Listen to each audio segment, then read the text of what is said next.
She has several deep lacerations, internal bleeding. We're keeping a close watch on her. I'm working up a composite likeness. We're gonna get there. Di awal film, seorang pebisnis yang ketakutan terlihat sedang direkam saat dia membocorkan rahasia tentang sebuah organisasi berbahaya. Setelah pertemuan itu, pria tersebut menuju ke mobilnya, namun tiba-tiba sebuah jeep menabraknya. Meski sudah berusaha melawan, mobil pria itu didorong sampai jatuh dari lantai atas tempat parkir dan ia pun akhirnya tewas.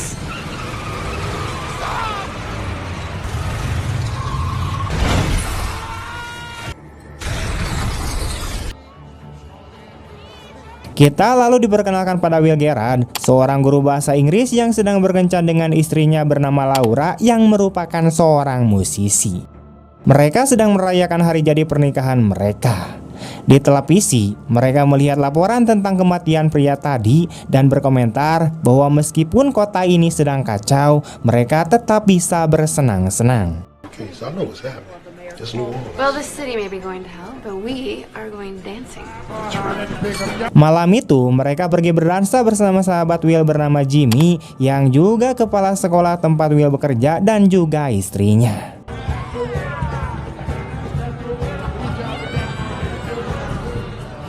Setelah malam yang romantis, Will memberikan kalung kepada Laura sebagai bentuk hadiah peringatan cinta mereka.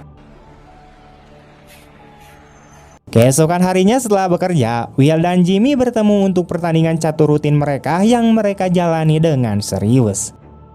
Ready to suffer? Bring it on. Sementara itu, Laura sedang menyelesaikan latihan orkestra dan berjalan menuju mobilnya. Tiba-tiba, seorang pria bersenjata muncul, menyeretnya masuk ke dalam mobil dan memperkaosnya secara brutal meskipun Laura melawan. Will dan Jimmy yang baru saja berpisah tiba-tiba mendapatkan notifikasi di ponselnya. Will langsung bergegas ke rumah sakit terdekat dan mendapati Laura dalam kondisi yang babak belur, nyaris tak merespon apapun. She gave us a description. I'm working up a composite likeness. We're gonna get there. Di luar ruang perawatan, Jimmy dan teman lainnya bernama Trudy datang memberikan dukungan. Jimmy yakin polisi akan menangkap pelakunya dan menawarkan bantuan jika Will membutuhkan apapun. Son of a bitch, you did this to Laura? They're gonna find him.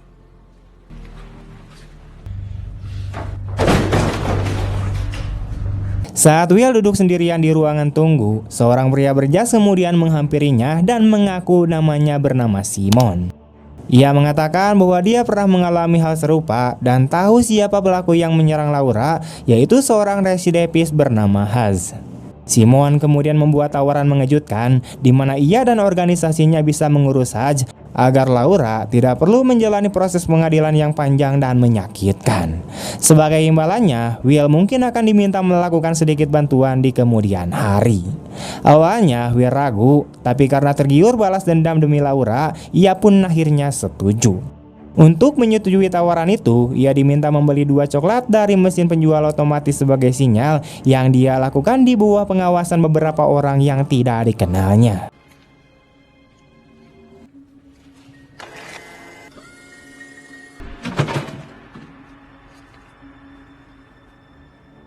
Malam itu, Haz pulang ke apartemennya, tampak senang karena berhasil mengambil kalung Laura.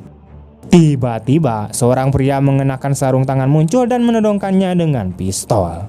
Haz kemudian mencoba melawan, tapi akhirnya ia pun tewas ditembak.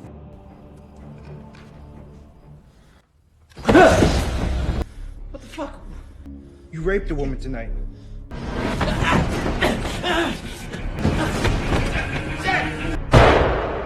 Keesokan harinya, Will menerima paket dari seorang pria yang mengaku dari pihak asuransi. Di dalamnya, Will menemukan foto Haz yang sudah tewas dan kalung Laura. Ia menyampaikan kabar itu pada Laura yang sedang memulihkan diri dan Laura menangis lega. He's dead. Committed suicide. I talked to the police this morning.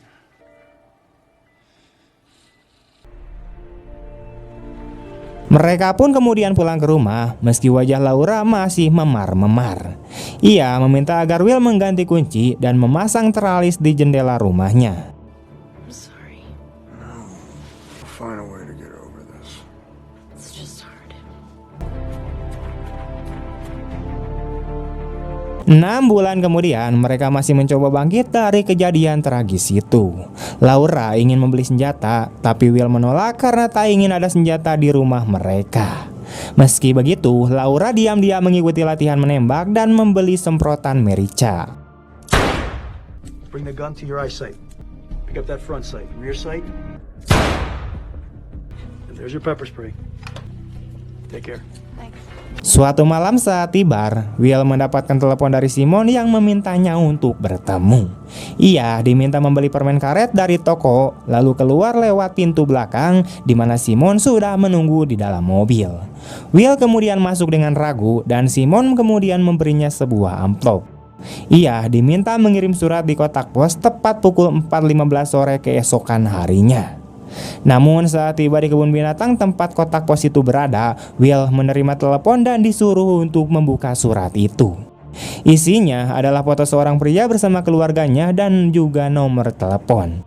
Simon memerintahkannya untuk mengawasi pria itu dan memberikan sinyal dengan perasa kelinci putih yang lapar melompat. Will kemudian mulai mengikuti istri dan anak-anak pria itu di sekitar kebun binatang, tapi tak menemukan sang pria.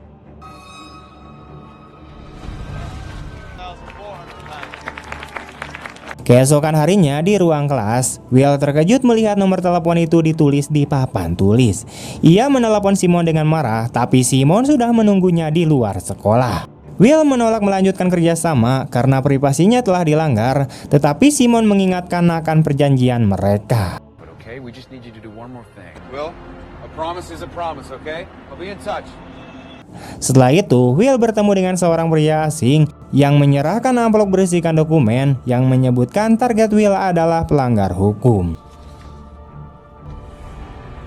Saat tiba di rumah, Will kembali ditelepon oleh Simon dan diberikan instruksi untuk membunuh target dengan mendorongnya dari jembatan. Will protes, tapi Simon mengabaikannya. Keesokan harinya, ban mobil Will dirusak sehingga ia terpaksa naik bus dan mendekati targetnya. Namun saat tiba di jembatan, Will tak tega dan melanjutkan perjalanan.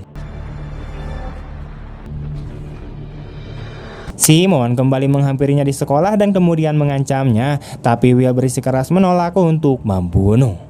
Malamnya, saat makan malam bersama Laura, Simon tiba-tiba muncul menyamar sebagai rekan kerja lama Will. Will akhirnya menyadari betapa berbahayanya situasi ini. Why would someone slash our tires? How would they even get into the garage area? What's the matter? Will Gerard? I thought it was you. Simon Adams, we taught over at Bartram together, remember? Right. Call me, Will. Setelah Simon pergi, mereka pulang dan Will menyadari ada huruf-huruf dari magnet kulkas yang membentuk kata cus. Ia memeriksa seisi rumah tapi tak menemukan apa-apa.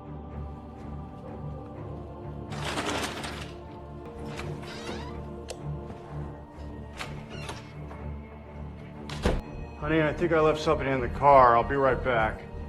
Ia keluar berpura-pura ke mobil, lalu menelepon nomor yang diberikan oleh Simon sebelumnya.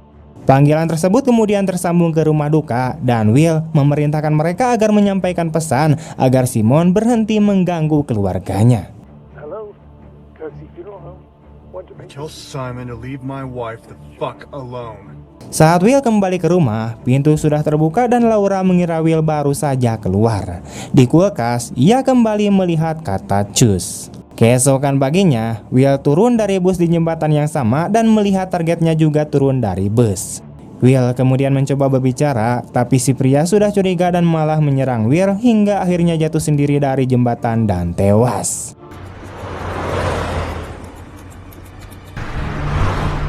Mr. Walzak, I need to speak with you. Please, I need to... Will kemudian kabur menaiki bus berikutnya dalam keadaan panik. Sementara itu, Laura menemukan kembali kalungnya di dalam laci mobil. Will kemudian menerima telepon dari Simon yang berterima kasih karena sudah menyelesaikan tugas dan menyatakan perjanjian mereka kini selesai. Tapi hidup Will kini mulai berantakan. Ia melihat dua murid berkelahi dan tanpa sadar meninju salah satu dari mereka sehingga membuatnya diskor selama 3 minggu. Hey, get up! Come on, break it up! Hands off me, faggot!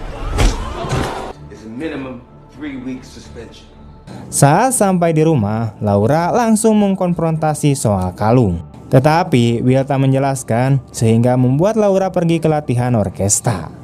Tak lama kemudian, dua detektif datang dan menangkap Will atas tuduhan pembunuhan. Di ruang interogasi, Will membantah telah membunuh siapapun.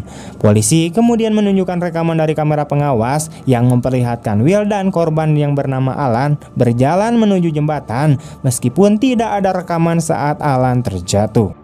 Mereka juga menunjukkan video dari ponsel Alan yang memperlihatkan Will membuntuti keluarganya di kebun binatang. Will terkejut mengetahui bahwa Alan ternyata adalah seorang jurnalis investigasi. Tak melihat jalan untuk keluar, Will meminta pengacara, tapi Letnan menolak karena Will belum secara resmi dituduh. Letnan mulai mengajukan pertanyaan aneh hingga akhirnya menyebutkan perasa kelinci putih yang lapar melompat. Saat Will menjawab, Letnan justru membebaskannya dan menyuruhnya untuk keluar kota sebelum Simon membunuhnya. The hungry rabbit jumps. If you don't go now, you won't make it through the night. That on, I'm gonna leave the room. Wait 10 seconds and get the fuck out of here. They'll kill you and make it look like a suicide. Shut the door behind you. Laura mencoba menghubungi Will usai latihan, tapi yang menjawab adalah polisi. Will lalu menelepon Trudy lewat telepon umum dan meninggalkan pesan untuk Laura bahwa ia akan menemuinya setelah latihan keesokan harinya. Will kemudian pergi ke sekolah dan mencari tahu lebih lanjut tentang Alan, termasuk lokasi persemayamannya. Ia kemudian menyusup ke lokasi latihan Laura dan kemudian menjelaskan segalanya. Laura kemudian mengerti dan mengatakan akan melakukan hal yang sama demi Will. Ia kemudian memberinya uang dan pistol sebelum mereka melihat polisi memasuki gedung dan Will kemudian melarikan diri. If they had asked me that night, I would have done the same thing. You can't stay at home. Go to Lafitte's hotel. You could tell them everything. Some of them are cops. Well, what are you gonna do? Those are the same guys who came to our apartment. Will kemudian menghadiri persemayaman Alan dan mencuri ID-nya. Ia kemudian berbicara dengan teman-teman Alan dan mengetahui bahwa Alan sedang menyelidiki organisasi vigilante yang dipimpin oleh Simon atau organisasi main hakim sendiri, di mana itu alasan mengapa Simon ingin dia mati. Namun seorang wanita mengenali Will dan kemudian menghubungi Simon. Dua orang anak buah Simon kemudian datang, di mana Will yang menyadari itu segera kabur dan dikejar oleh satu orang, sementara satu lagi masuk ke mobil Simon. Will berlari ke jalan tol dan menyeberang pagar sebelum mereka bisa menangkapnya. Ia berhasil turun ke jalan dan menjatuhkan ponselnya. Salah satu pria kemudian mencoba mengejarnya, tapi malah tertabrak mobil dan diseret.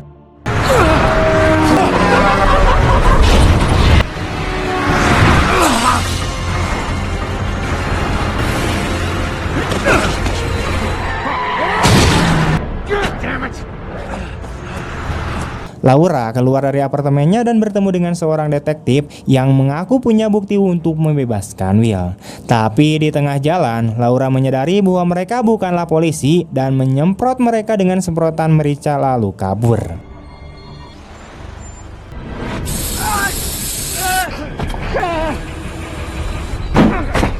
Will membobol kantor Alan dan mencuri dokumen dari mejanya. Saat melarikan diri, ia melihat mobil polisi dan menyelinap ke hotel terdekat. Ia mencuri jas dan tiket palet, lalu mengambil mobil dan pergi ke sebuah gang.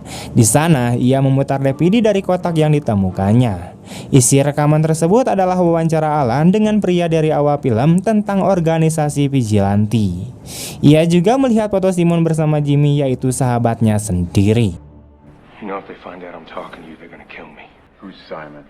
Simon gives us our order. Anybody he designated is unworthy of living. He runs my cell. I don't know his real name. It was just supposed to be the worst, you know? Rapists, murderers, child molesters, but then Simon, he started to... We also use people who have made a deal with us, who owe us a favor. Simon's out of control, and I have no way... Will langsung menuju ke rumah Jimmy dan menodongkannya dengan sebuah pistol. Jimmy kemudian mengaku bahwa dia bergabung dengan organisasi setelah kakaknya terbunuh dan dialah yang meminta Letnan untuk membebaskan Will. Will memaksa Jimmy untuk memberitahu nama asli Simon lalu pergi tanpa sadar bahwa ia sedang dibuntuti. Saat berhenti, seorang pria kemudian menodong Will, mengiranya pelaku kejahatan, tapi Will berhasil melumpuhkannya dan membiarkannya pergi. Honey Rabbit jumps. I was just told to wait for you there. I owe him. Killed the man that murdered my sister. Simon? Ia kemudian menelepon Simon dan mengungkapkan nama aslinya yaitu Eugene Chu. Will kemudian mengirimkan video wawancara itu dan meminta pertukaran rekaman kamera dari jembatan. Mereka sepakat untuk bertemu di Superdome saat pertunjukan monster truck sedang berlangsung. Sementara itu, Jimmy mendatangi Trudy dan menanyakan lokasi Laura, mengaku ingin membantunya. Ia lalu melacak Laura, tapi beberapa pria kemudian menyerbu ruangan tempat Laura berada. Di lokasi acara, Simon menerima telepon dari Will yang memberinya instruksi lokasi pertemuan. Setelah bertemu, Simon menunjukkan foto Laura yang diikat dan menyuruh Will untuk ikut dengannya. Mereka kemudian pergi ke mall terbengkalai, yaitu tempat Laura ditahan oleh Jimmy dan beberapa pria lainnya. Simon mengambil rekaman dari Willy dan memerintahkan anak buahnya untuk membunuh Will dan Laura. Will kemudian menyebut Simon orang sakit, memancing Simon untuk berbicara. Tiba-tiba Jimmy menembak pria di sebelah Laura, sementara Will menjatuhkan pria lain di eskalator. I said, I think you're sick. Get it done. Left me no choice. Will!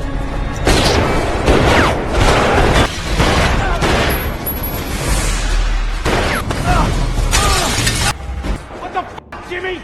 Jimmy dan Simon saling tembak karena Jimmy merasa tidak bergabung untuk membunuh orang tak bersalah. Jimmy kemudian tertembak di dada dan akhirnya tewas. Sementara itu, Laura kabur tetapi Simon mengejarnya. Will kemudian menghajarnya dan mereka bergulat hingga jatuh dari eskalator. Saat Simon hendak menembak Will, Laura kemudian menembaknya lebih dulu hingga almarhum.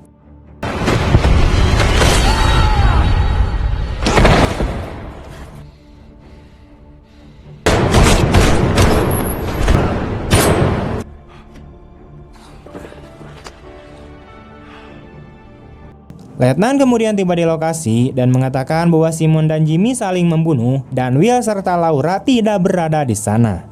Ia juga mengajak Will untuk bergabung dengan organisasinya, tetapi Will menolak. Setelah itu, Will dibebaskan dari semua tuduhan saat video pertengkarannya dengan Alan dipublikasikan. Ia kemudian pergi ke kantor tempat Alan dulu bekerja dan memberikan rekaman itu pada seorang jurnalis. Saat rekaman itu diambil, pria tersebut kemudian berkata, "Kelinci putih yang lapar melompat," lalu ia pun segera pergi. Artinya, reporter itu juga bagian dari kelompok tersebut dan Will terkejut mengetahui hal itu. Tamat! Saat keadilan dirampas, godaan untuk membalas itu semakin besar. Tapi kalau hati kita ikut rusak demi membalas luka, apa bedanya kita dengan mereka yang jahat? Oke teman-teman, itu dia untuk alur cerita dari film kali ini. Semoga kalian suka dan terima kasih banyak telah menonton sampai akhir. Saya doakan, Malong Film doakan semoga kalian semua sehat selalu, dilancarkan dan dimudahkan dalam setiap urusan-urusannya, dan selalu diberikan kebahagiaan di setiap hari-harinya. Amin. Ketik amin jika jari kalian tidak sibuk.